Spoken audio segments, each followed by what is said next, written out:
Quand Élise embrasse un inconnu pour éviter son ex, elle ne s'attend pas à ce qu'il devienne son prochain chapitre. Mais à mesure que les secrets se dévoilent et que de vieilles blessures refont surface, l'amour né du chaos peut-il survivre à la vérité? La chaleur estivale à Lyon était presque insupportable, mais cela n'empêchait pas des centaines de personnes de se rassembler au parc de la Tête d'Or pour le festival des saveurs d'été annuel. Des camions de cuisine bordèrent les allées, offrant de tout, du poulet rôti aux tartes aux fruits de saison. L'odeur des brochettes grillées emplissait l'air, et la musique résonnait des haut-parleurs installés près d'une petite scène. Élise Dubois essuya la sueur de son front en ajustant ses lunettes de soleil. À 27 ans, elle commençait enfin à se sentir elle-même de nouveau. L'année écoulée avait été rude. 6 mois perdus avec Julien, un homme qui l'avait fait douter de tout chez elle, suivi de 6 mois de thérapie et de guérison. « Ma belle, il faut que tu goûtes ces pêches grillées », dit sa meilleure amie, Chloé, en lui tendant une assiette en carton. « Elles sont à tomber. » Élise sourit et prit une bouchée. « Tu as raison. Je n'ai rien mangé d'aussi bon depuis une éternité. »« C'est parce que tu te caches dans ton appartement, à dessiner jour et nuit, » dit Chloé en secouant la tête. « Je suis contente que tu aies enfin accepté de sortir. Il est temps que tu recommences à vivre. »« Je travaillais, » protesta Élise. « Les illustrations de livres pour enfants ne se dessinent pas toutes seules. Boulot, boulot, boulot. Il n'y a pas que le travail dans la vie, chérie. Regarde ce bel homme là-bas. » Chloé hocha la tête vers un grand homme en t-shirt bleu uni, debout près de l'un des camions de cuisine. Élise leva les yeux au ciel. « Je ne suis pas prête pour ça. Pas après Julien. »« Ça fait 6 mois, et je suis encore en train de recoller les morceaux. » Élise prit une autre bouchée de sa pêche. « D'ailleurs, ma mère dit toujours, les hommes, c'est comme les métros. On en rate un, il en passe un autre dans 5 minutes. » acheva Chloé pour elle. « Ta mère dit ça depuis que ton père est parti quand tu avais 10 ans. » Élise était sur le point de répondre quand elle se figea. Marchant vers elle, avec une femme blonde et mince à son bras, se trouvait Julien. Son sourire arrogant était exactement tel qu'elle s'en souvenait. « Oh non, » murmura-t-elle, « c'est lui. » Chloé se retourna pour regarder. Ce bon à rien de Julien, avec sa nouvelle copine? Oh non, ça ne va pas le faire. « Je ne peux pas lui faire face, » dit Élise, la panique montant dans sa poitrine. « Pas maintenant, pas comme ça. Comme quoi, tu es magnifique. Cette robe d'été jaune te va à ravir. » Mais Élise n'écoutait pas. Tout ce à quoi elle pouvait penser était d'éviter Julien, d'éviter la pitié dans ses yeux quand il la verrait seule, d'éviter ses commentaires inévitables sur le fait qu'elle était toujours la même Élise. Sans réfléchir, elle se tourna et marcha rapidement dans la direction opposée. Elle heurta quelqu'un, un homme, et dans son désespoir, elle fit quelque chose de totalement inhabituel. Elle l'enlaça et enfouit son visage contre sa poitrine. L'homme se raidit de surprise. « S'il vous plaît, » murmura-t-elle, « juste une minute. Mon ex est là. » Pendant un instant, elle crut qu'il la repousserait. Mais ensuite, lentement, ses bras l'entourèrent. Il la tint doucement, comme si elle pouvait se briser. « Ça va ?» demanda-t-il, sa voix grave et douce. Élise hocha la tête contre sa poitrine, trop gênée pour lever les yeux. « Je suis désolée. Je voulais juste qu'il ne me voie pas seule. »« Eh bien, maintenant vous ne l'êtes plus, » dit simplement l'homme. Après ce qui lui sembla une éternité, mais n'était probablement qu'une minute, Élise se recula. Elle leva enfin les yeux vers l'inconnu qu'elle venait d'étreindre. Il était beau, avec des yeux bruns chaleureux et un sourire hésitant. Il était habillé simplement, jean, t-shirt, basket, rien de voyant ni d'ostentatoire. « Je suis vraiment désolée, » dit-elle de nouveau. « Je n'ai pas l'habitude d'attraper des hommes au hasard dans les festivals. » Il rit doucement. « Je suis content de l'entendre. Je n'aimerais pas penser que c'est votre routine du week-end. » Malgré sa gêne, Élise se surprit à sourire. « Je m'appelle Élise. »« Antoine, » répondit-il en lui tendant la main. Elle la prit, remarquant à quel point elle était chaude contre sa peau. « Il est parti ?» demanda Antoine, jetant un coup d'œil par-dessus son épaule. Élise se retourna pour regarder. Julien et sa compagne s'étaient dirigés vers un autre camion de cuisine, le dos tourné vers elle. « Oui, il ne regarde plus par ici. »« Bien.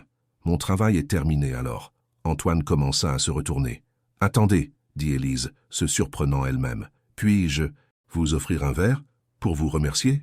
Antoine la regarda un long moment, puis sourit. « J'aimerais beaucoup. » Ils trouvèrent un stand de bière et prirent 2 boissons fraîches, puis trouvèrent un banc vide sous un arbre, loin de la foule principale. « Alors, cet ex, » dit Antoine après avoir bu une gorgée, « il doit être vraiment spécial pour vous faire serrer un parfait inconnu dans vos bras. » Élise grimaça. « Spécial n'est pas le mot que j'utiliserais. Manipulateur, contrôleur, égoïste, ce sont plus précis. Ah, un de ceux-là. Vous connaissez le type? Antoine haussa les épaules. J'en ai rencontré quelques-uns, des hommes et des femmes, des gens qui ont besoin de se sentir puissants en rabaissant les autres. C'est Julien en un mot. Élise but une longue gorgée de sa boisson. 6 mois de ma vie que je ne récupérerai jamais. Mais vous êtes parti, souligna Antoine. Certaines personnes restent des années, des décennies même.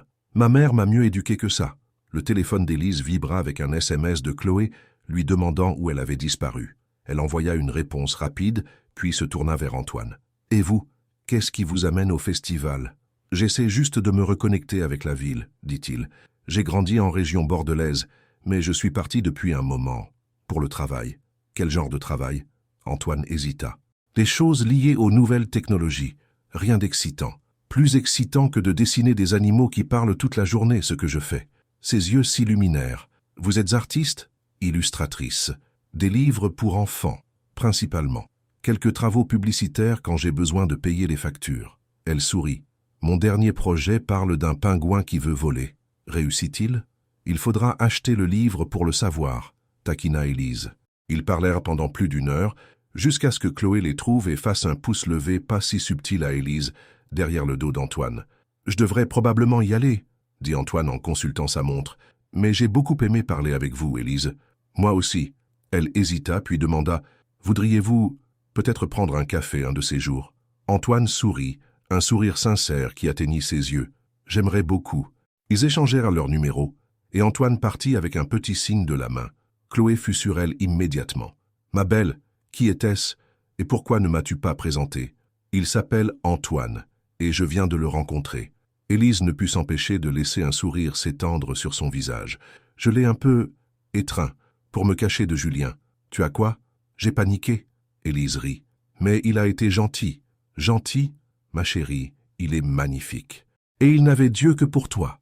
Arrête. » Mais Élise sentit un frisson d'excitation dans sa poitrine. Pour la première fois depuis des mois, elle attendait avec impatience quelque chose ou quelqu'un de nouveau. 3 jours plus tard, Élise était assise dans un petit café du centre-ville, esquissant dans son carnet en attendant Antoine. Elle avait suggéré cet endroit parce qu'il était calme et confortable, avec des meubles dépareillés et des œuvres d'art locales sur les murs. La clochette au-dessus de la porte tinta et Antoine entra. Il la repéra immédiatement et sourit, ce même sourire chaleureux qui était resté dans son esprit depuis le festival. « Désolé d'être en retard », dit-il en s'asseyant en face d'elle. La circulation était terrible. « Pas de problème, je travaillais juste sur quelques croquis. » Elle referma son carnet. « Merci d'être venu. Merci de m'avoir invité. » Il jeta un coup d'œil autour de lui. « Bel endroit. C'est un de mes préférés. Ils ont les meilleurs muffins aux myrtilles de Lyon. » Ils commandèrent du café et des muffins, et la conversation coula facilement. Antoine lui raconta son enfance à Bordeaux, son amour pour les vieux disques de jazz, son chien, un compagnon recueilli nommé Fripouille. Ce dont il ne parla pas beaucoup, c'était de son travail ou de sa famille, remarqua Élise. Mais elle n'insista pas. Tout le monde avait des choses qu'il préférait ne pas aborder tout de suite. « Et votre famille ?» demanda Antoine. « Vous avez mentionné votre mère. Il n'y a plus que ma mère et moi, Catherine Dubois, la femme la plus forte que je connaisse. Mon père est parti quand j'avais 10 ans, et elle m'a élevé seule. Elle a fait 2 boulots pour que je puisse faire des études d'art. » Élise sourit tendrement. Elle a des opinions sur tout, surtout sur les hommes. Laissez-moi deviner. Pas des opinions positives? Pas d'habitude, non. Élise rit. Mais elle veut mon bien. Elle ne veut juste pas que je sois blessée. Comme avec Julien? Le sourire d'Élise s'estompa légèrement. Oui, elle ne l'a jamais aimé. Elle disait qu'il avait le regard fuyant. Il s'est avéré qu'elle avait raison. Les mères ont généralement raison, dit Antoine. Ma mère était pareille. Elle savait toujours quand quelqu'un n'était pas sincère. Était? Elle est décédée il y a 5 ans. Un cancer. Je suis désolé, dit Élise doucement. Antoine hocha la tête. Ça a été difficile. Elle était le cœur de notre famille. Les choses n'ont plus été les mêmes depuis. Il y avait quelque chose dans sa voix, un soupçon de problème plus profond, mais Élise ne voulut pas fouiller. Pas encore. Après le café, ils marchèrent dans un parc voisin, parlant de leurs livres, films et musique préférés. C'était facile, confortable, d'une manière qu'Élise n'avait pas ressentie depuis longtemps. « Puis-je vous revoir ?» demanda Antoine alors qu'ils atteignaient sa voiture. « J'aimerais beaucoup », répondit Élise. Au cours des semaines suivantes, ils trouvèrent leur rythme. Des cafés, des librairies, de petits restaurants éloignés des quartiers animés de la ville. Antoine semblait préférer les endroits calmes, ce qui convenait parfaitement à Élise. Un soir, il dînait dans un petit restaurant italien lorsque le téléphone d'Élise vibra avec une notification. Elle y jeta un coup d'œil et fronça les sourcils. « Tout va bien ?» demanda Antoine. « Juste Instagram. Julien a posté quelque chose. » Elle hésita, puis tourna son téléphone pour montrer à Antoine. C'était une photo d'eux au festival, prise de loin. La légende disait « On dirait qu'elle a fait une promotion vers la fortune. » Classique. « Qu'est-ce que ça veut dire ?» demanda Élise confuse. « Promotion vers la fortune ?» Le visage d'Antoine était devenu pâle. Il posa sa fourchette et prit une profonde inspiration. « Élise, il y a quelque chose que je dois te dire. »« Qu'est-ce que c'est ?» Elle sentit un nœud se former dans son estomac. « Je n'ai pas été totalement honnête sur ce que je fais. » Il la regarda dans les yeux. « Je ne suis pas juste dans les nouvelles technologies. Je possède une entreprise de logiciels, une entreprise prospère. » « D'accord. » Élise ne savait pas pourquoi c'était si important. « C'est bien, non ? Le fait est que ma famille, nous ne sommes pas seulement aisés. Nous sommes très riches. Une vieille fortune de Bordeaux. Le nom de Montaigne ouvre des portes. » La compréhension envahit Élise. « C'est ce que Julien voulait dire. Il pense que je suis avec toi pour ton argent. » Elle secoua la tête. « Mais je ne le savais même pas. Je sais que tu ne le savais pas. C'est pour ça que j'aimais être avec toi. Tu me voyais moi, pas mon compte en banque. » Antoine tendit la main vers elle. « J'aurais dû te le dire plus tôt, je suis désolé. » Élise retira sa main, blessure et confusion tourbillonnant en elle. « Pourquoi ne l'as-tu pas fait ? Les gens me traitent différemment quand ils savent. Ils veulent des choses de moi ou ils supposent que je suis un certain type de personne. Alors tu m'as menti ? » ?»« Je n'ai pas menti. Exactement. Je ne t'ai pas tout dit. » »« C'est la même chose, Antoine. » Élise se leva. « J'ai besoin d'air. » Elle sortit l'esprit en ébullition. Elle avait été si prudente après Julien, si déterminée à ne pas se faire avoir à nouveau. Et pourtant, elle se sentait une fois de plus comme si elle n'avait pas l'image complète. Antoine la suivit dehors. « Élise, s'il te plaît, je suis toujours la même personne que tu as appris à connaître. »« Vraiment ?» Elle se tourna pour lui faire face. « Parce que je pensais apprendre à connaître un gars ordinaire qui aimait le jazz et les chiens recueillis, pas un riche homme d'affaires qui cachait qui il était vraiment. C'est qui je suis vraiment ?» insista Antoine. « L'argent, le nom de famille, ce ne sont que des circonstances. Ce n'est pas ce que je suis à l'intérieur. Alors pourquoi le cacher? À moins que tu n'aies pensé que je serais comme tout le monde, juste après ton argent. Ça, non, ce n'est pas ça. Tu t'ennuyais, c'est tout ?» La voix d'Élise se brisa. « Tu essayais de sauver la pauvre fille brisée avec ton portefeuille bien garni? Bien sûr que non. » Antoine sembla sincèrement blessé. « Élise, je tiens à toi. Je ne sais plus quoi croire. » Elle secoua la tête. « J'ai besoin de temps pour réfléchir. Élise, s'il te plaît, Antoine, laisse-moi juste un peu d'espace. » Elle marcha jusqu'à sa voiture, les larmes lui piquant les yeux. Ce n'était pas seulement qu'Antoine avait de l'argent, c'était qu'il ne lui avait pas fait suffisamment confiance pour lui dire la vérité. Après les mensonges et les manipulations de Julien, elle s'était promis de ne plus jamais être avec quelqu'un qui n'était pas totalement honnête. Alors qu'elle rentrait chez elle, les mots de sa mère résonnèrent dans son esprit. « Les hommes riches ne t'aiment pas, ma chérie. Ils t'achètent. » Mais une petite voix en elle se demanda si elle était juste. Antoine n'avait pas vraiment menti, il ne lui avait juste pas tout dit, et la façon dont il la regardait, la façon dont il l'écoutait quand elle parlait de son art, de ses rêves, cela semblait réel, n'est-ce pas? Au moment où elle atteignit son appartement, Élise ne savait plus quoi penser. Tout ce qu'elle savait, c'est que son cœur, qui venait de commencer à guérir, souffrait à nouveau. Pendant 3 jours, Élise ignora les appels et les SMS d'Antoine. Elle se jeta dans son travail, veillant tard pour terminer les illustrations du livre sur le pingouin. Quand elle ne travaillait pas, elle parlait à Chloé, qui écoutait patiemment ses inquiétudes. « Je ne comprends juste pas pourquoi il ne m'a pas dit, » dit Élise, recroquevillée sur son canapé avec une tasse de thé. « Il me testait. Il jouait à une sorte de jeu. Peut-être qu'il voulait juste que tu l'apprécies pour ce qu'il est, » suggéra Chloé. « Pas pour son argent. Mais c'est justement ça. En cachant une si grande partie de sa vie, il n'était pas lui-même. » Élise soupira. « Après Julien, je me suis promis de ne plus jamais être avec quelqu'un qui n'était pas totalement honnête. Ma belle, Julien a menti sur tout, où il était, avec qui il était, ce qu'il faisait. Antoine n'a juste pas mentionné qu'il était fortuné. » Chloé haussa un sourcil. « Il y a une différence. Y en a-t-il une ?» Élise n'était pas si sûre.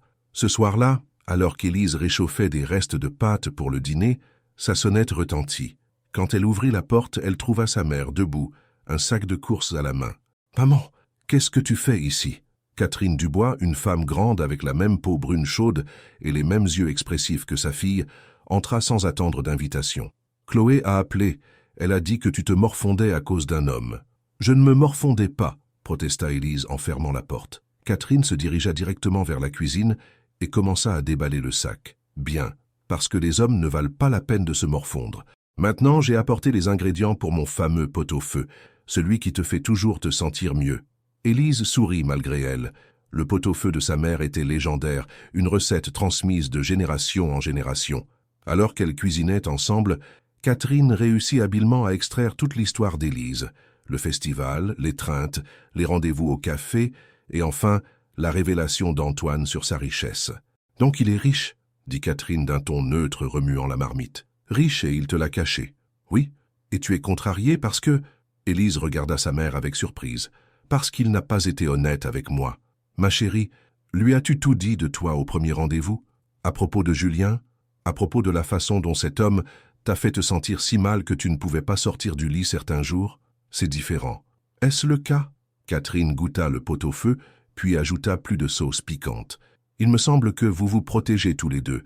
Toi, de te faire blesser à nouveau, lui, d'être utilisé pour son argent. » Élise n'y avait pas pensé de cette façon. « Donc tu penses que j'exagère? Je n'ai pas dit ça. » Catherine pointa sa cuillère vers Élise. « Je ne fais pas confiance aux hommes riches. Jamais. Ils pensent pouvoir tout acheter. Et n'importe qui. Mais tu as dit que celui-ci était différent. Qu'il t'écoutait, te respectait. Oui, il l'a fait, il le fait. Alors peut-être mérite-t-il une chance de s'expliquer. » Catherine haussa les épaules. « Ou peut-être pas. C'est à toi de décider. Mais décide en fonction de qui il est, pas de ce qu'il a. » Après le dîner, Élise vérifia son téléphone. Antoine avait envoyé plusieurs messages, mais le dernier disait simplement « Je comprendrai si tu ne voulais plus me parler. Mais s'il te plaît, sache que chaque moment passé avec toi était réel. Je suis désolé de ne pas avoir été totalement honnête sur mes origines. Tu méritais mieux. » Elle fixa le message longtemps, les mots de sa mère résonnant dans son esprit. Le lendemain matin, Élise se réveilla avec un appel de son agente. « Bonne nouvelle !» La voix joyeuse de Margot arriva par le téléphone. « L'éditeur adore vos illustrations de pingouins. Et ils veulent présenter votre travail dans une petite exposition à leur galerie le mois prochain. » « Une exposition ?» Élise s'assit dans son lit, soudainement bien éveillée. « Ma première vraie exposition ? » « Oui, ce n'est pas énorme, mais c'est un début. Plusieurs personnes importantes de l'industrie seront là. Ça pourrait être ta grande chance, Élise. » Après avoir raccroché, Élise appela immédiatement Chloé pour partager la nouvelle. Puis, sans trop y penser, elle envoya un SMS à Antoine. « Je viens d'apprendre que j'aurai ma première exposition d'art le mois prochain. Je voulais partager la bonne nouvelle. » Sa réponse vint presque instantanément. « C'est merveilleux. Félicitations. Tu le mérites. » Simple, encourageant, sans pression. Élise se surprit à sourire à son téléphone. Elle envoya un autre SMS. « Je crois que je suis prête à parler. Un café à notre endroit habituel ? 15 heures aujourd'hui ? » « J'y serai, » vint la réponse. Antoine attendait déjà quand Élise arriva au café. Il se leva quand il la vit, son visage mêlant espoir et anxiété. « Merci d'être venu, » dit-il, alors qu'elle s'asseyait en face de lui. « Merci d'avoir attendu. » Élise prit une profonde inspiration. « J'ai beaucoup réfléchi à pourquoi tu ne m'as pas parlé de ta famille, de ton argent. J'aurais dû être honnête avec toi dès le début, » dit Antoine. « Mais je me suis déjà échaudé. Les gens voient le nom de Montaigne et soudain ils veulent quelque chose de moi. Des relations, des investissements, du statut. Avec toi c'était différent. Tu me voyais, juste moi. Je comprends de vouloir te protéger, » dit Élise lentement. « Après Julien, j'ai aussi construit des murs. Mais si nous voulons avoir une relation, quelle qu'elle soit, amitié ou autre, nous devons être honnêtes l'un avec l'autre. Tu as raison. » Antoine se pencha en avant. « Alors laisse-moi être honnête maintenant. J'ai 30 ans, je dirige une entreprise de logiciels que j'ai bâtie de toutes pièces. Ma famille a de l'argent, oui, mais j'ai travaillé dur pour ce que j'ai. Je suis à Lyon en partie pour le travail, mais surtout parce que j'avais besoin de m'éloigner de certains drames familiaux. » « Quel genre de drame ?» Antoine hésita, puis dit « Mon père est décédé l'année dernière. Il y a eu des désaccords concernant l'héritage. Ma sœur Léa pense que j'obtiens plus que ma juste part, parce que j'étais toujours plus proche de nos parents. Je suis désolé pour votre père, » dit Élise doucement. « Merci. » Les yeux d'Antoine étaient tristes. Ça a été difficile. Il était le pacificateur de la famille. Sans lui, de vieilles tensions refont surface. Élise hocha la tête, comprenant elle aussi les complications familiales. « Mon tour d'être honnête. Je suis encore en train de guérir de ma relation avec Julien.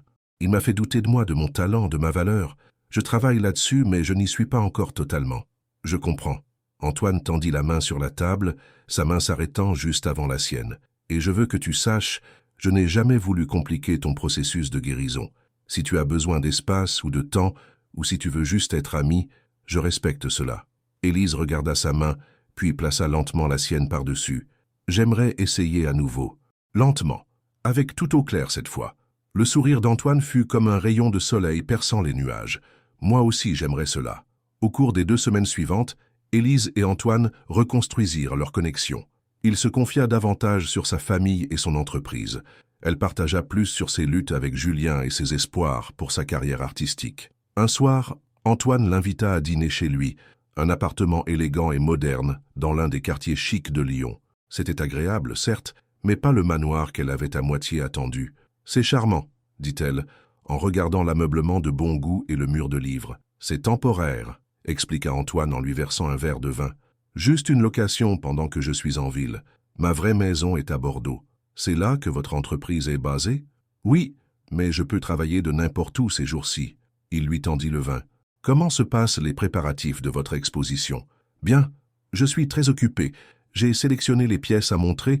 Je travaille sur quelques nouvelles. » Élise but une gorgée de vin. « Je suis nerveuse, pour être honnête. Cela pourrait être une grande opportunité pour moi. Tu vas être formidable, » dit Antoine avec une telle confiance qu'Élise y crut presque elle-même. Après le dîner, ils s'assirent sur son balcon, observant les lumières de la ville. Antoine mit du jazz, Miles Davis, l'un de leurs favoris partagés. « Je devrais probablement te dire, » dit-il alors qu'ils étaient assis côte à côte. « Ma sœur Léa arrive en ville la semaine prochaine. Elle veut me voir pour dîner. C'est gentil. Et elle veut te rencontrer. » Élise se tourna pour le regarder. « Moi ? Pourquoi ?»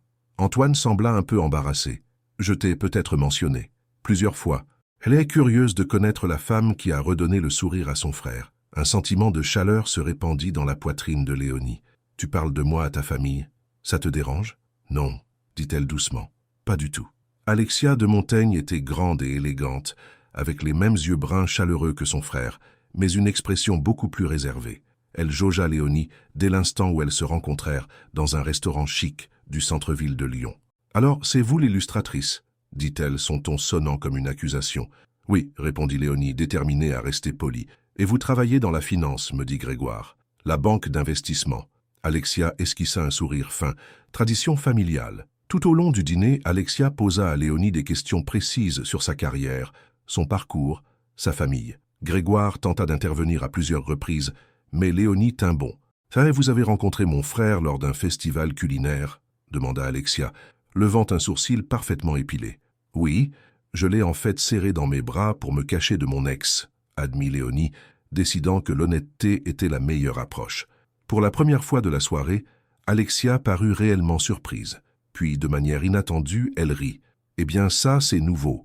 D'habitude, les femmes ont des moyens plus calculés de se rapprocher d'un Montaigne. »« Alexia, » prévint Grégoire. « Ça va, » dit calmement Léonie. « Je comprends votre inquiétude pour votre frère, mais je ne savais pas qui il était quand nous nous sommes rencontrés. Je savais juste qu'il était assez gentil pour aider une inconnue dans un moment de panique. » Alexia l'étudia un instant, puis hocha légèrement la tête, comme si Léonie avait réussi une sorte d'épreuve. Après le dîner, tandis qu'elles attendaient le voiturier, Alexia tira Léonie à l'écart. « Mon frère semble tenir à vous, » dit-elle sans détour. « Je tiens aussi à lui. Bien, parce qu'il en a assez traversé. La mort de notre père l'a beaucoup affecté, et il y a eu des complications. Il n'a pas besoin de plus de drame dans sa vie. Je ne cherche pas à apporter de drame dans la vie de qui que ce soit, » l'assura Léonie. Encore moins dans celle de Grégoire. Alexia hocha la tête, juste pour être clair. Plus tard, alors que Grégoire ramenait Léonie chez elle, il s'excusa du comportement de sa sœur. « Elle est très protectrice, » expliqua-t-il, « et elle a eu beaucoup à gérer depuis la mort de notre père. C'est bon, je comprends la loyauté familiale. » Léonie regarda par la fenêtre. « Ma maman m'a fait tout un sermon sur la méfiance envers les hommes riches quand je lui ai parlé de toi. » Grégoire ricana. « Et pourtant, te voilà. » Léonie se tourna pour le regarder, son expression sérieuse. « Me voilà. » Lorsqu'ils arrivèrent à son appartement, Grégoire la raccompagna jusqu'à sa porte. Dans la douce lueur de la lumière du couloir, il la regarda avec une telle tendresse que son cœur fit un bond. « Puis-je t'embrasser ?» demanda-t-il doucement. Au lieu de répondre, Léonie se haussa sur la pointe des pieds et pressa ses lèvres contre les siennes. C'était un baiser doux, plein de promesses. « Bonne nuit, Grégoire », murmura-t-elle alors qu'ils se séparaient. « Bonne nuit, Léonie ». La nuit de l'exposition de Léonie arriva. La petite galerie était remplie d'amateurs d'art, d'éditeurs et d'autres illustrateurs. Ces illustrations colorées et fantaisistes, y compris la série sur les pingouins volants, étaient exposées en bonne place sur les murs. Denise arriva tôt, vêtue de ses habits du dimanche, rayonnante de fierté en voyant le travail de sa fille exposé. « Regarde ça, dit-elle, désignant la pièce. L'art de ma petite sur ces murs chics. Ton papa aurait dû rester pour voir ça. »« Merci d'être venue, maman, dit Léonie en la serrant dans ses bras. Où serais-je d'autre ?» Denise regarda autour d'elle. « Est-ce que ton homme riche vient ?»« Grégoire, il a dit qu'il viendrait, mais il avait une réunion d'affaires avant. » Léonie tenta de cacher sa déception. Elle avait espéré qu'il serait là dès le début. Au fur et à mesure que la soirée avançait, Léonie se mêla aux invités, répondit aux questions sur son travail et reçut même des compliments de plusieurs éditeurs importants.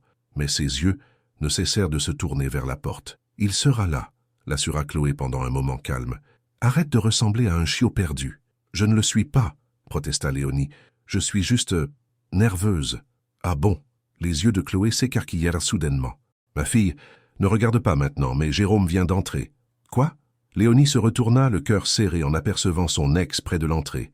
Il était seul, regardant autour de lui avec cette expression suffisante qu'elle connaissait si bien. « Qu'est-ce qu'il fait ici ?»« Je ne sais pas, mais il vient par ici. » Jérôme s'approcha d'elle, son sourire n'atteignant pas ses yeux. « Léonie, félicitations pour ta petite exposition d'art. »« Merci, » dit-elle sèchement. « Je suis surprise de te voir ici. »« Pourquoi ?»« J'ai toujours soutenu ton art. » Son ton était condescendant. « Tu te souviens de cette fois où je t'ai obtenu un rendez-vous avec mon ami au magazine ? Le rendez-vous qui n'a jamais eu lieu parce que ton ami n'existait pas ?» Léonie leva un sourcil. « Oui, je m'en souviens. » Le sourire de Jérôme vacilla, toujours aussi dramatique. « Je vois que certaines choses ne changent jamais. » Il regarda autour de lui. « Où est ton petit ami riche ? Trop occupé à compter son argent pour se montrer ?»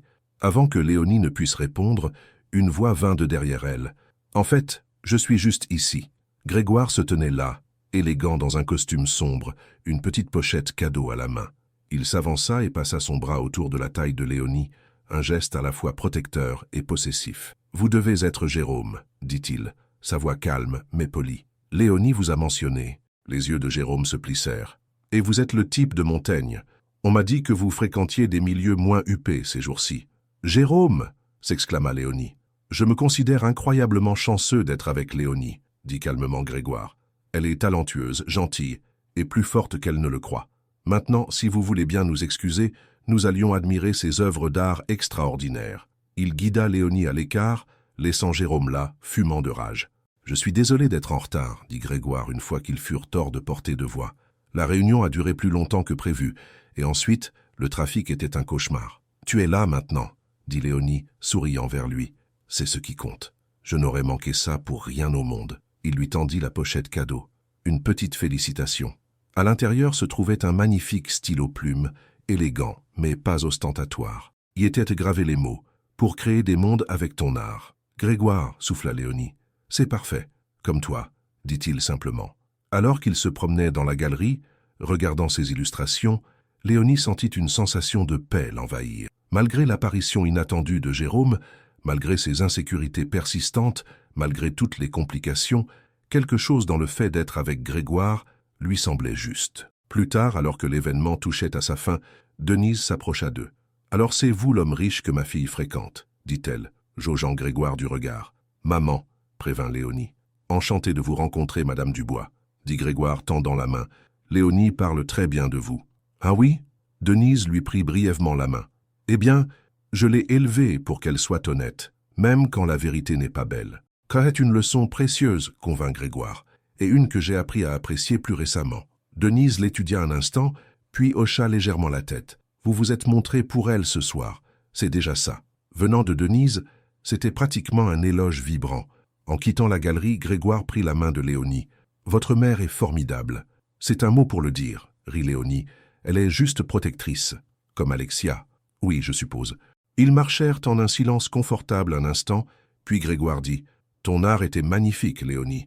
Tu devrais être fière. »« Je le suis, » dit-elle, lui serrant la main. « Et je suis contente que tu aies été là pour le voir. »« Je ne l'aurais pas manqué, » répéta-t-il, « pour rien au monde. » Lorsqu'ils atteignirent sa voiture, Léonie leva les yeux vers le ciel étoilé. Pour la première fois depuis longtemps, l'avenir ne semblait pas être une chose à craindre, mais une chose à embrasser, avec Grégoire à ses côtés. Dans les semaines qui suivirent l'exposition de Léonie, sa relation avec Grégoire s'approfondit. Ses illustrations avaient attiré l'attention de plusieurs éditeurs, et elle avait maintenant plus d'offres de travail qu'elle ne pouvait en gérer.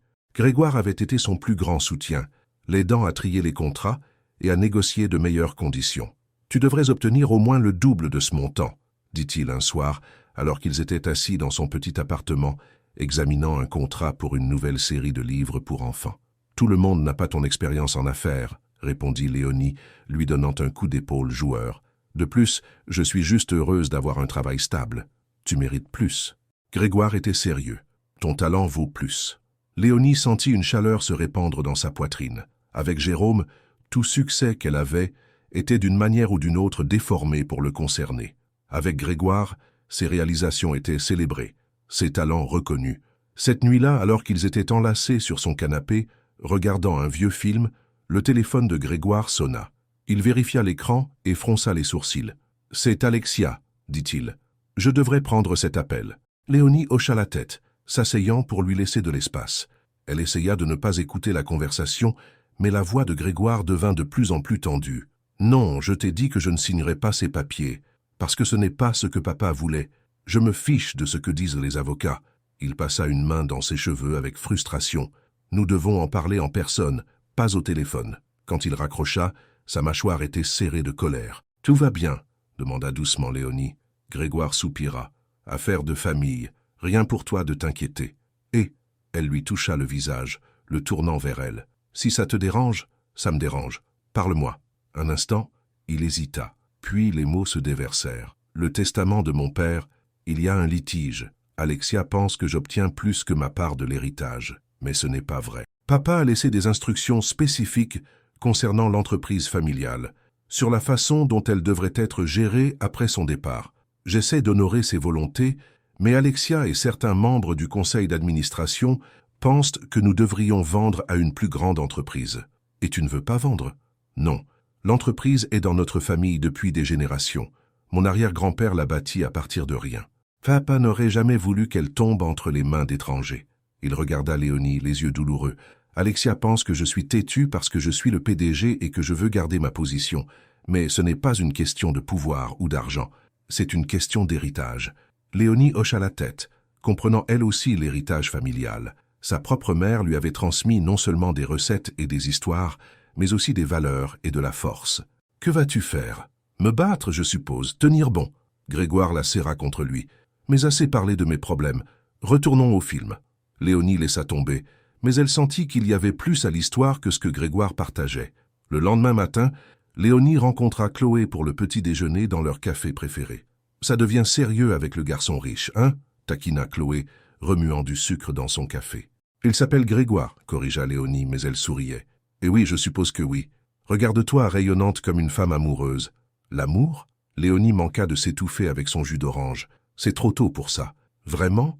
Tu le vois depuis quoi, presque 2 mois maintenant.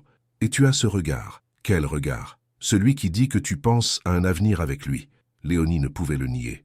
Elle avait imaginé ce que pourrait être de construire une vie avec Grégoire, mais il y avait encore tant d'inconnus, tant de complications potentielles. Sa situation familiale est compliquée, admit-elle. Il y a un litige au sujet de l'héritage de son père, et sa sœur Alexia, elle commence à s'habituer, mais j'ai toujours l'impression qu'elle me juge, qu'elle attend que je prouve que je ne suis pas juste après son argent. « Tu l'es ?» demanda Chloé sans détour. « Chloé, bien sûr que non. Je vérifiais juste. » Chloé sourit. « D'ailleurs, tu te débrouilles plutôt bien ces jours-ci, mademoiselle l'illustratrice à succès. Combien de contrats de livres as-tu maintenant ? » « 3, dit Léonie, incapable de cacher sa fierté. « Et un projet d'animation potentiel. Tu vois, tu n'as pas besoin de son argent. Tu gagnes le tien.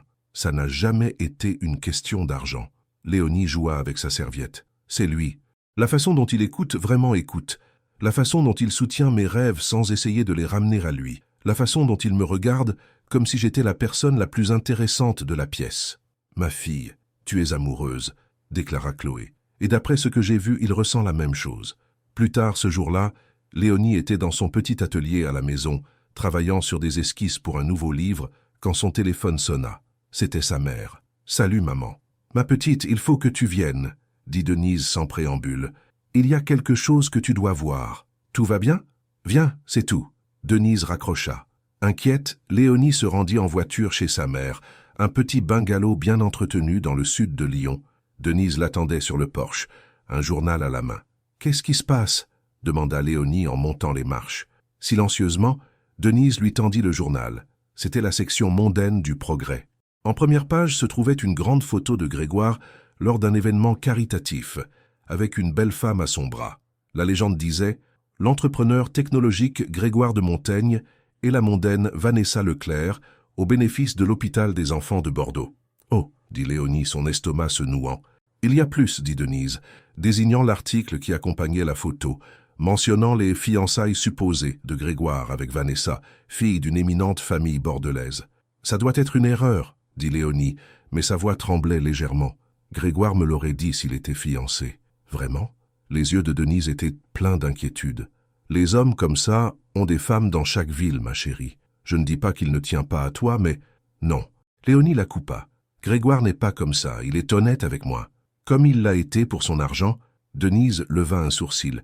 Tout ce que je dis, c'est sois prudente. Je ne veux pas te revoir souffrir. Léonie quitta la maison de sa mère avec le journal et un cœur rempli de doutes. Elle essaya d'appeler Grégoire, mais tomba sur son répondeur. Il avait mentionné qu'il avait des réunions toute la journée, mais maintenant, elle se demandait si c'était la vérité. Incapable de se concentrer sur son travail, elle décida de se rendre au café où ils se rencontraient souvent. Peut-être que le cadre familier calmerait ses pensées agitées. Elle était assise à leur table habituelle, fixant son latte intact, quand quelqu'un s'installa sur la chaise en face d'elle. « Je me doutais que je te trouverais ici. » Léonie leva les yeux et vit Alexia, la sœur de Grégoire, la regardant avec une expression indéchiffrable. « Alexia, qu'est-ce que tu fais ici ?»« Je te cherchais, en fait. » Alexia désigna le journal sur la table. « Je vois que tu as lu le journal de ce matin. »« C'est vrai ?» demanda directement Léonie. « Grégoire est-il fiancé à cette femme ?» Alexia soupira. « Non, pas exactement. Vanessa est la fille du plus vieil ami de mon père. Il y a eu un arrangement il y a longtemps pour que Grégoire l'épouse. Une fusion de famille, essentiellement. » Un arrangement? Léonie eut l'impression d'avoir remonté le temps d'un siècle. « Mais Grégoire n'a jamais mentionné cela. Parce qu'il n'a jamais accepté, » dit Alexia. « C'était le souhait de notre père, pas le sien. Grégoire se bat contre ça depuis avant la mort de papa. C'est en partie ce qui motive le litige sur l'héritage. Le père de Vanessa est au conseil d'administration de notre entreprise et il pousse pour le mariage dans le cadre de l'accord pour garder l'entreprise dans la famille. » Léonie essaya de traiter cette information. « Alors Grégoire n'est pas fiancé à elle? Pas par son choix, non. » Alexia étudia Léonie attentivement. « Mais il y a beaucoup de pression. Les attentes familiales, les considérations commerciales, c'est compliqué. Pourquoi me dites-vous ça? Parce que... » Alexia hésita. « Parce que mon frère tient à vous, plus que je ne l'ai vu tenir à quelqu'un depuis longtemps, et parce que je me suis trompé à votre sujet. » « Trompé, comment? Je pensais que vous étiez comme les autres, des femmes qui voient le nom de Montaigne et ne voient que l'argent. » Alexia eut la décence de paraître légèrement embarrassée. « Mais vous êtes différente. Vous êtes partie quand vous avez découvert la richesse de notre famille. Vous avez bâti votre propre carrière, et vous rendez mon frère heureux. » Léonie ne savait pas comment répondre. D'un côté, elle était soulagée d'apprendre que Grégoire n'était pas volontairement fiancé à une autre femme.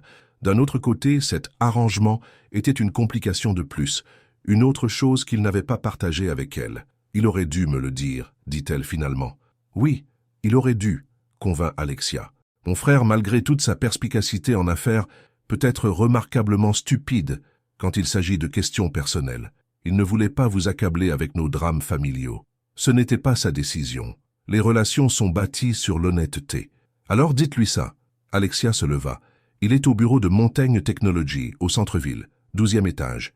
Il y sera toute la journée. » Après le départ d'Alexia, Léonie resta assise longtemps, à réfléchir. Une partie d'elle voulait partir, se protéger du désordre de la situation familiale de Grégoire. Mais une plus grande partie, celle qui s'était renforcée grâce à la thérapie et à l'introspection, savait que fuir ne résoudrait rien.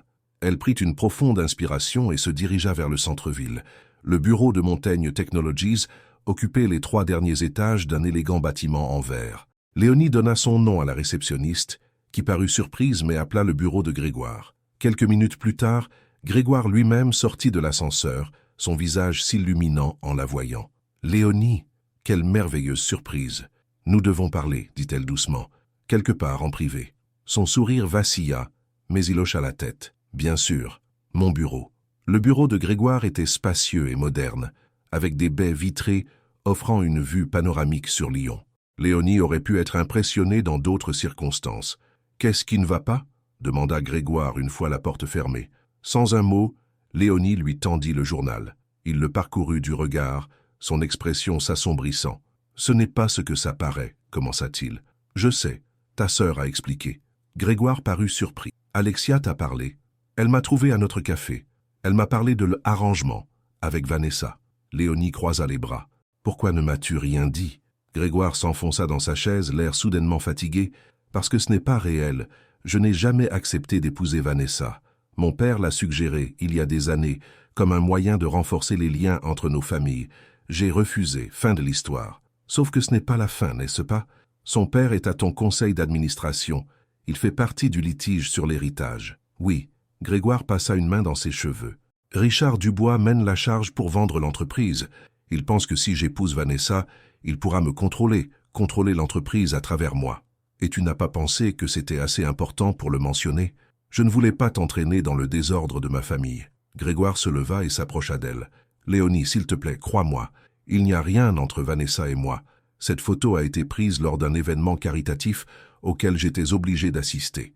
Elle est apparue et a posé pour des photos avant que je puisse l'arrêter. Léonie voulait le croire, avait besoin de le croire, mais il y avait toujours une partie d'elle, la partie marquée par les mensonges de Jérôme, qui hésitait. « Je tiens à toi, Grégoire, dit-elle lentement, mais j'ai besoin de savoir dans quoi je m'engage. Tout, plus de surprise. Tu as raison. » Il prit ses mains dans les siennes. « J'aurais dû tout te dire dès le début. Mais j'avais peur. Peur que tu vois les complications et que tu t'enfuis. Peur que tu penses que je ne valais pas la peine. » La vulnérabilité dans ses yeux toucha quelque chose de profond en Léonie. Ce n'était pas la manipulation calculée de Jérôme. C'était un homme imparfait et humain, faisant de son mieux pour gérer une situation difficile. « Je ne fuis pas, » dit-elle doucement. « Mais plus de secrets. Promets-moi. Je te le promets. » Il serra ses mains. Plus de secrets. Ce week-end-là, Grégoire invita Léonie à Bordeaux pour voir sa demeure familiale. Le domaine de Montaigne était tout ce qu'elle avait imaginé et plus encore, une grande demeure historique située au milieu de chênes centenaires. « C'est ici que tu as grandi ?» demanda-t-elle alors qu'ils traversèrent les grilles ouvragées. « Oui, c'est dans la famille depuis des générations. » L'expression de Grégoire était un mélange de fierté et d'autre chose, de responsabilité peut-être. « Mon arrière-grand-père l'a acheté après avoir fait fortune dans le négoce maritime.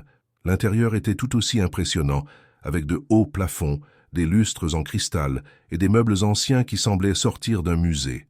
Mademoiselle Dubois, bienvenue à la maison Montaigne. » Une femme âgée vêtue d'une simple robe noire les accueillit dans le hall. « Je suis Madame Dupont, la gouvernante. »« Merci, » dit Léonie, se sentant soudainement sous-habillée dans sa simple robe d'été. « Madame Dupont est avec notre famille depuis que je suis enfant, » expliqua Grégoire. « Elle connaît tous mes secrets. »« Pas tous, monsieur Grégoire, » dit la gouvernante avec un petit sourire. « Juste ceux qui valent la peine d'être gardés. » Tandis que Madame Dupont les conduisait à leur chambre, des chambres séparées, nota Léonie avec un mélange de soulagement et de déception, Léonie aperçut des portraits de famille sur les murs. Génération après génération de Delacroix, aux visages sévères et à la fortune bien établie. « Votre famille a beaucoup d'histoire, » commenta-t-elle. « Oui, bien que tout ne soit pas matière à fierté, » dit Grégoire honnêtement. Il y avait l'argent des grandes fortunes coloniales avant le transport maritime, de l'argent bâti sur le dos des esclaves. Élise apprécia sa franchise. Beaucoup de personnes fortunées qu'elle avait rencontrées préféraient passer sous silence cet aspect de l'histoire de leur famille. « Chaque famille a ses zones d'ombre, » dit-elle. « L'important est la manière dont on y fait face. » Après s'être installé, Grégoire lui fit visiter le domaine, la roseraie que sa mère avait tant aimée, les écuries où il avait appris à monter à cheval enfant, le petit lac où il avait passé ses étés à nager. « Je me cachais souvent ici quand mes parents recevaient, » dit-il en atteignant un petit kiosque surplombant l'eau. « Je n'ai jamais aimé l'attention, les attentes qui accompagnaient le fait d'être un Delacroix. Ça, c'est pour ça que tu ne m'en as pas parlé au début. » De tout ça, Élise désigna le domaine autour d'eux. « En partie, » Grégoire s'appuya sur la balustrade. Mais c'était aussi parce qu'avec toi, pour la première fois de ma vie, je me sentais juste un homme. Pas un nom, pas un compte en banque, juste Grégoire. Élise s'approcha et se tint à ses côtés, leurs épaules se touchant. Tu n'es qu'un homme pour moi, un homme bien. Le moment fut brisé par le son d'une voiture s'engageant sur l'allée. Grégoire se tendit, tandis qu'une élégante Mercedes noire s'arrêtait devant la maison. « Armand Duval », murmura-t-il, « et Clémence. Qu'est-ce qu'ils font ici ?» Ils retournèrent à la maison, où Armand Duval, un homme grand et distingué aux cheveux argentés, était déjà dans le hall, sa fille à ses côtés. Clémence était blonde, magnifique et clairement d'une richesse ostentatoire, de ses vêtements de créateur à son maquillage parfait. « Grégoire, mon chéri », s'exclama-t-elle en lui faisant la bise sur la joue. « Nous avons appris que tu étais en ville et nous devions absolument passer. » Ses yeux glissèrent vers Élise, observant sa robe simple et ses cheveux naturels avec un rictus à peine dissimulé. « Qui est-ce ?»« Élise Martin », dit Grégoire en passant son bras autour de la taille d'Élise. « Ma petite amie. » Ce mot provoqua un petit frisson chez Élise. Ils n'avaient pas encore défini leur relation. « Petite amie ?» Les sourcils d'Armand Duval se levèrent. « Comme intéressant. »« Mademoiselle Martin », dit Clémence, son sourire n'atteignant pas ses yeux. « Quelle robe charmante! Est-ce fait maison ?»« Non, » répondit Élise calmement. Elle vient d'une petite boutique lyonnaise indépendante qui soutient l'artisanat local. Le sourire de Clémence faiblit légèrement. Elle n'avait clairement pas prévu qu'Élise tiendrait bon. « Armand, Clémence, si vous voulez bien nous excuser, Élise et moi étions sur le point de déjeuner, » dit Grégoire fermement. « En fait, nous sommes venus pour affaires, » dit Armand. « La réunion du conseil est lundi, et il y a des questions que nous devrions aborder auparavant. »« Toute question commerciale peut attendre lundi dans la salle du conseil, » répondit Grégoire, son ton ne laissant aucune place à la discussion. Le visage d'Armand se durcit. « Ce n'est pas un jeu, Grégoire. L'avenir de Delacroix Technologies est en jeu. J'en suis bien conscient. C'est pourquoi je ne me laisserai pas pousser à prendre des décisions hâtives. » Un silence tendu s'ensuivit, rompu par Madame Leclerc, annonçant que le déjeuner était servi. Grégoire guida Élise vers la salle à manger, laissant Armand et Clémence debout dans le hall. « Je m'en excuse, » dit-il doucement, alors qu'il s'asseyait à la grande table. Il n'avait aucun droit de se présenter sans prévenir. « Ce n'est rien. » Élise tendit la main vers la sienne. « Je peux gérer quelques remarques désagréables. Tu ne devrais pas avoir à le faire. » L'expression de Grégoire était troublée. « C'est exactement ce dont je voulais te protéger. »« Je n'ai pas besoin de protection, Grégoire. J'ai besoin d'un partenariat. » Il la regarda longuement, puis sourit. « Tu as raison, et j'ai de la chance de t'avoir comme partenaire. » Plus tard cet après-midi-là, alors qu'il se promenait dans le centre de Bordeaux, Grégoire s'arrêta soudain devant un vieil immeuble en briques. « C'était le bureau d'origine des Delacroix, » dit-il. « Mon arrière-grand-père a commencé avec un seul navire et le rêve de bâtir quelque chose de durable. 4 générations plus tard, nous y sommes. C'est un héritage incroyable, » dit Élise, comprenant maintenant pourquoi l'entreprise comptait tant pour lui. « Oui, mais l'héritage, ce n'est pas seulement des bâtiments ou des comptes en banque. » Grégoire se tourna vers elle. « C'est une question de valeur, de faire ce qui est juste même quand c'est difficile. Comme tenir tête à Armand Duval? Oui, et comme être honnête avec la femme que j'aime. » Le cœur d'Élise fit un bond. « L'amour ?» Grégoire prit ses mains dans les siennes. « Je t'aime, Élise Martin. Je crois que c'est le cas depuis ce premier câlin au festival. Tu m'as vu, juste moi, et c'est tout ce que j'ai toujours voulu. » Élise sentit des larmes lui piquer les yeux. Après Nicolas, elle était si sûre de ne plus jamais confier son cœur à qui que ce soit. Pourtant, elle était là, tombant amoureuse d'un homme qui n'était rien de ce qu'elle attendait et tout ce dont elle avait besoin. « Je t'aime aussi, » dit-elle doucement. Il la serra contre lui et l'embrassa, là, dans la rue historique de Bordeaux, sans se soucier de qui les voyait. Quand ils retournèrent au domaine, ils trouvèrent Alexandra qui les attendait dans la bibliothèque. « Armand m'a appelé, » dit-elle sans préambule. « Il est furieux. »« Qu'il soit furieux, » répondit Grégoire, tenant toujours la main d'Élise. « J'en ai fini de jouer à ces jeux. » Alexandra les regarda, notant leurs mains jointes et leurs expressions heureuses. « Quelque chose a changé. »« Oui, » dit simplement Grégoire. « J'ai fait mon choix. Et ce n'est pas ce que papa voulait, ni ce qu'Armand veut. C'est ce que je veux. » « Et c'est quoi exactement ?» Grégoire regarda Élise, ses yeux remplis d'amour. « Un avenir avec quelqu'un qui me voit pour ce que je suis, pas pour ce que je possède. » Alexandra resta silencieuse un instant, puis hocha la tête. « Je crois que je comprends maintenant. » Elle se tourna vers Élise. « Je te dois des excuses. Je t'ai mal jugé. »« Ce n'est rien, » dit Élise. « Tu protégeais ton frère. »« Oui, mais des mauvaises choses. Alexandra soupira. J'étais tellement concentré sur ce que papa aurait voulu que je n'ai pas réfléchi à ce dont Grégoire avait besoin. Ce soir-là, alors qu'ils étaient assis sur la véranda à regarder le coucher de soleil, Grégoire raconta à Élise son plan pour la réunion du conseil. « Je vais proposer un compromis. Nous gardons le contrôle majoritaire de l'entreprise, mais nous ouvrons plus d'actions à l'actionnariat salarié.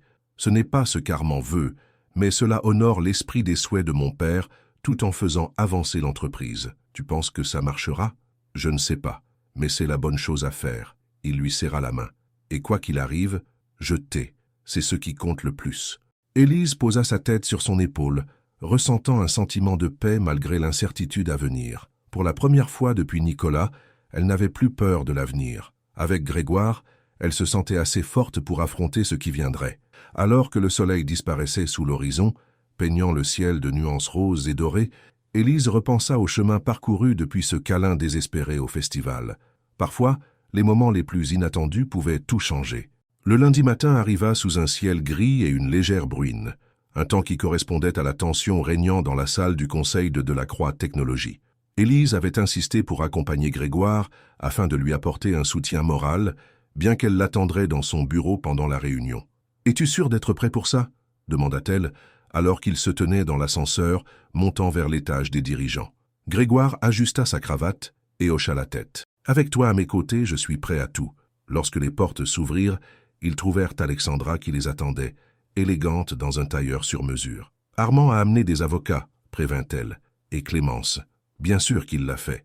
Grégoire n'était pas surpris. « Tout le monde est là ?»« Oui. » Les 12 membres du conseil d'administration, y compris l'oncle Jacques, qui a fait le voyage depuis Bruxelles.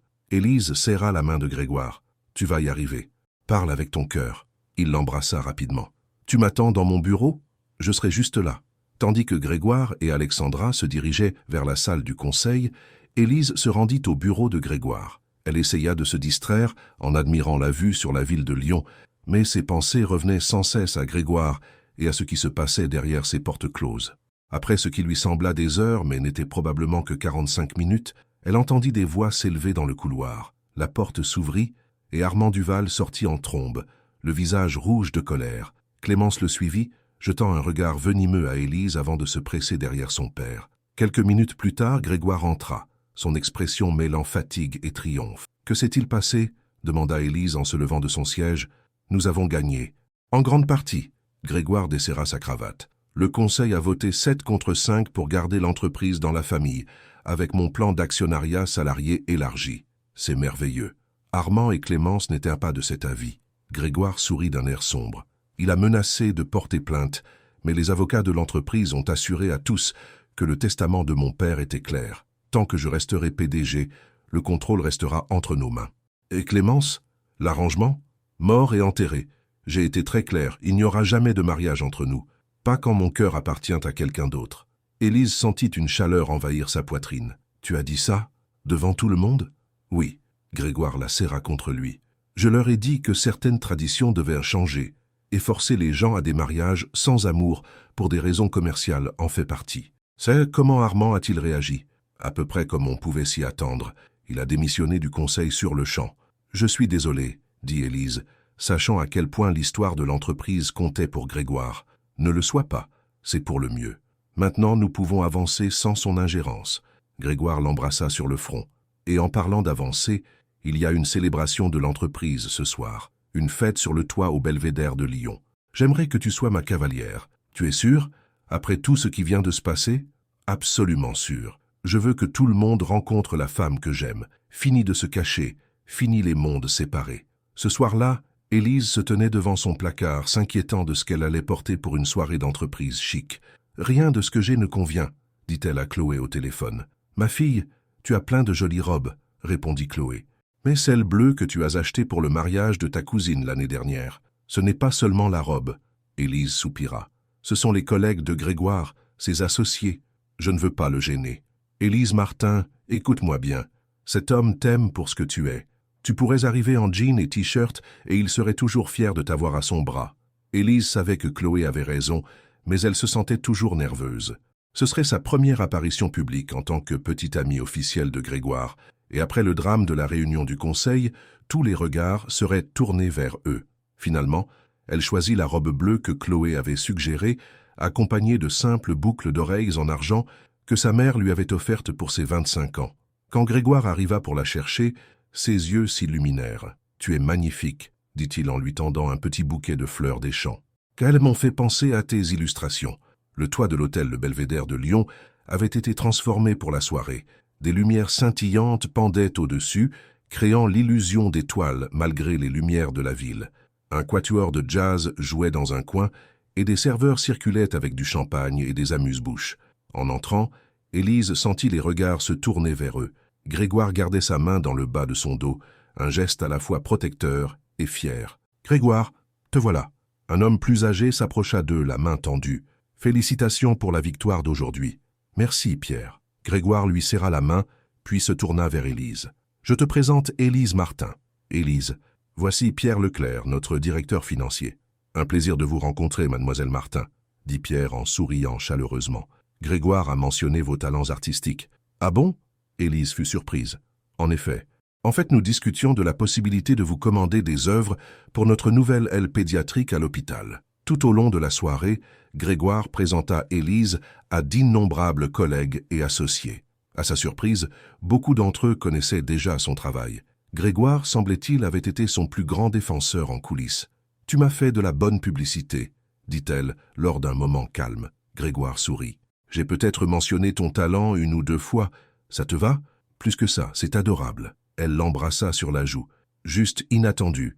Habitue-toi, » dit-il en la serrant plus fort. « J'ai l'intention de me vanter de toi pendant très longtemps. » La fête battait son plein quand Alexandra apparut à leur côté, son expression tendue. « Ne regarde pas maintenant, » dit-elle doucement. « Mais Nicolas vient d'entrer. » Élise se raidit. « Nicolas, qu'est-ce qu'il fait ici ? » « Il travaille pour Medias Parker, » expliqua Alexandra. « C'est l'un de nos partenaires publicitaires. » Le bras de Grégoire se resserra autour de la taille d'Élise. « Tu veux partir ?»« Non, » dit Élise, se surprenant elle-même par son assurance. « Je ne le fuis plus. » Nicolas les repéra quelques minutes plus tard. Il avait manifestement bu. Ses mouvements étaient légèrement instables alors qu'il s'approchait. Le sourire narquois sur son visage fit frissonner Élise. C'était la même expression qu'il arborait chaque fois qu'il était sur le point de dire quelque chose de cinglant sous le prétexte d'être juste honnête. « Tiens, tiens » dit-il, sa voix assez forte pour attirer l'attention des invités proches, si ce n'est pas le nouveau couple en vogue de Lyon. « Nicolas » reconnut Élise froidement. « Je ne m'attendais pas à te voir ici. » Clairement. Ses yeux passèrent d'Élise à Grégoire, l'évaluant. « Faut te l'accorder, Élise.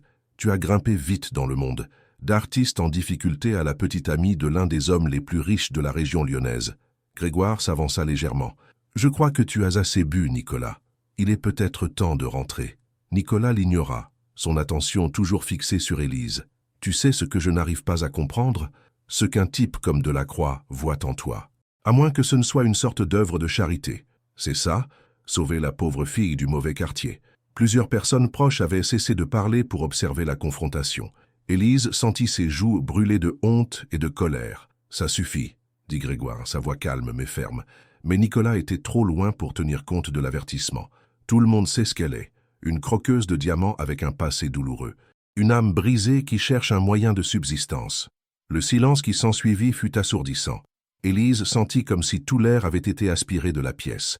Puis, à sa surprise, Grégoire s'avança. « Je sais qui elle est, » dit-il, sa voix stable et claire. « Elle est talentueuse, gentille, et plus forte qu'elle ne le sait. Elle ne voulait pas de mon argent. Elle le fuyait. Elle n'avait pas besoin de moi. J'avais besoin d'elle. » Il se tourna pour faire face à l'assemblée. « Élise Martin est la femme que j'aime. Elle a plus d'intégrité dans son petit doigt que la plupart des gens dans tout leur corps, et quiconque ne peut pas le voir ne vaut pas notre temps. » Le visage de Nicolas devint rouge de colère et de honte. Il ouvrit la bouche pour répondre, mais Alexandra était soudain là, avec 2 agents de sécurité. « Je crois qu'il est temps pour vous de partir, » dit-elle froidement. « Et ne vous attendez pas à ce que Medias Parker conserve nos affaires après cela. » Alors que Nicolas était escorté dehors, marmonnant sous son souffle, Grégoire se tourna vers Élise. « Ça va ?» demanda-t-il doucement. À sa surprise, elle souriait, ses yeux brillants de larmes non versées. « C'est la plus belle chose que quelqu'un ait jamais dite à mon sujet. » Chaque mot était sincère. Il essuya une larme sur sa joue. « Je t'aime, Élise. Tout de toi, ta force, ton talent, ton cœur. Nicolas n'a pas pu voir la vraie toi, mais moi, oui. Plus tard, alors qu'il dansait lentement sous les lumières scintillantes, Élise posa sa tête contre la poitrine de Grégoire, écoutant le battement régulier de son cœur. « Merci de m'avoir défendu, » murmura-t-elle. « Toujours, promit-il. Mais tu sais, tu es plus que capable de te défendre toi-même. J'ai vu ta force, Élise. C'est l'une des choses que j'aime le plus chez toi. Je suis plus forte maintenant, » acquiesça-t-elle. « La thérapie a aidé, et te rencontrer aussi. »« Enfin, moi ?» Elle leva les yeux vers lui. « Tu m'as vu, vraiment vu, quand j'essayais de me cacher. Ce premier câlin, ce n'était pas seulement pour éviter Nicolas, c'était pour trouver quelqu'un qui me rendait assez en sécurité pour être moi-même à nouveau. » Grégoire la serra contre lui, se balançant doucement au rythme de la musique. « Alors je suis heureux que tu m'aies trouvé. » 2 semaines plus tard, Élise apportait les dernières touches à une nouvelle illustration quand son téléphone sonna. C'était Grégoire. « Tu es occupé ?» demanda-t-il. « Je pensais que nous pourrions déjeuner ensemble. »« Je suis juste en train de terminer, » dit-elle. « Où pensais-tu ? » ?»« Le parc de la Tête d'Or, près du lac. Il fait un temps magnifique. »« Parfait. À dans 30 minutes. » Quand Élise arriva au parc, elle trouva Grégoire qui l'attendait sur un banc près de l'eau. Il se leva en la voyant, avec ce sourire chaleureux qui faisait toujours chavirer son cœur. « J'ai apporté des sandwichs de cette charcuterie que tu aimes, » dit-il, désignant un petit panier de pique-nique à ses côtés. « Tu penses à tout. » Elle l'embrassa pour le saluer. « C'est une belle surprise. » Ils déjeunèrent et parlèrent de leur matinée, les progrès d'Élise sur son dernier livre, les réunions de Grégoire avec des investisseurs potentiels pour un nouveau projet. « Alexandra m'a appelé ce matin, » dit Grégoire alors qu'ils finissaient leur sandwich. « Elle veut dîner avec nous la semaine prochaine, et elle a spécifiquement demandé si ta mère pouvait se joindre à nous. » Élise haussa les sourcils. « Ma mère et ta sœur. Ça pourrait être intéressant. Je pense qu'elles s'entendront mieux que tu ne l'imagines. Ce sont toutes les deux des femmes fortes qui protègent les personnes qu'elles aiment. C'est vrai. » Élise sourit. « Maman a demandé de tes nouvelles. Je pense qu'elle commence enfin à croire que tu n'es pas juste un autre homme riche avec de mauvaises intentions. » C'est un grand compliment, en effet. Grégoire rit, puis devint plus sérieux. En parlant d'intention, il tendit la main dans sa poche et en sortit une petite boîte en velours. Le souffle d'Élise se coupa. « Grégoire, avant que tu ne dises quoi que ce soit, ce n'est pas une demande en mariage, pas encore. » Il ouvrit la boîte pour révéler une simple bague en argent ornée d'un petit saphir. « C'est une promesse. Que lorsque le moment sera venu, quand nous serons tous les deux prêts, je poserai la question à laquelle nous pensons tous les deux. » Les larmes montèrent aux yeux d'Élise. « C'est magnifique. »« C'était à ma grand-mère, » expliqua Grégoire. « Elle me l'a donnée avant de mourir et m'a dit de la donner à quelqu'un de spécial. Quelqu'un qui me verrait moi, pas le nom de la croix. Je l'adore. » Élise tendit sa main droite et Grégoire glissa la bague à son doigt. « Et je t'aime aussi. » Il l'embrassa doucement. « C'est bien, n'est-ce pas? Nous, ici, maintenant. » Élise regarda autour d'elle dans le parc, le même parc où ils s'étaient rencontrés pour la première fois, où un câlin désespéré avait changé le cours de sa vie. « C'est amusant, » dit-elle. « Ce jour-là au festival, je fuyais Nicolas, je fuyais mon passé. Je ne m'attendais pas à courir droit vers mon avenir. La vie a une façon de nous surprendre, » acquiesça Grégoire, « parfois avec exactement ce dont nous avons besoin, même si nous ne savons pas que nous en avons besoin. » Ils restèrent un instant dans un silence confortable, regardant les canards pagayer sur le lac. Puis, sentant une vague d'émotion, Élise se tourna et passa ses bras autour de Grégoire, le serrant fort contre elle. Il la serra fort, sa joue reposant contre ses cheveux. « C'est pourquoi ?»« Rien, » murmura-t-elle contre sa poitrine. « Je ne fuis rien cette fois. Je ne me cache pas.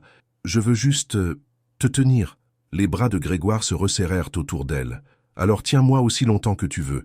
Je ne vais nulle part. » À ce moment-là, entourée par la beauté paisible du parc, Élise ressentit un sentiment de paix qu'elle n'avait pas connu depuis des années. Le chemin n'avait pas été facile. Il y avait eu des doutes et des peurs, des malentendus et de la douleur.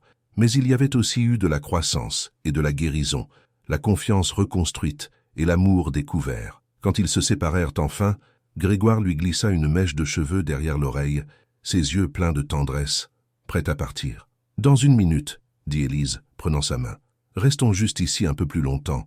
C'est trop parfait pour se presser. » Alors qu'ils étaient assis côte à côte, mains entrelacées, Élise pensa au chemin parcouru depuis cette femme brisée et méfiante qui avait peur de faire confiance à nouveau.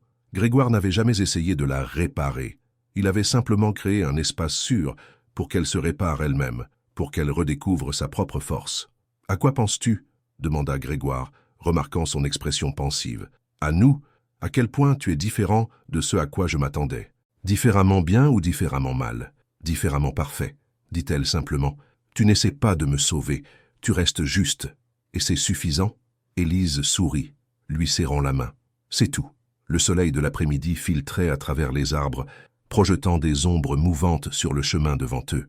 Quels que soient les défis à venir, complications familiales, décisions de carrière, les hauts et les bas quotidiens de la construction d'une vie ensemble, Élise savait qu'ils les affronteraient côte à côte. Après tout, cela avait commencé par un câlin, un moment de connexion dans un festival bondé, et cela continuerait avec de nombreux autres câlins, chacun un choix, une déclaration, une promesse. Ne pas fuir, mais courir vers, ne pas se cacher, mais être vu, pas la peur, mais l'amour. Alors qu'ils se levaient enfin pour partir, marchant main dans la main, sur le sentier où leurs regards s'étaient de croiser pour la première fois, Léa sentait la justesse de toute chose s'ancrer au plus profond d'elle-même. Certaines choses étaient écrites, même si elles prenaient des formes inattendues, comme une étreinte qui avait tout changé. Fin que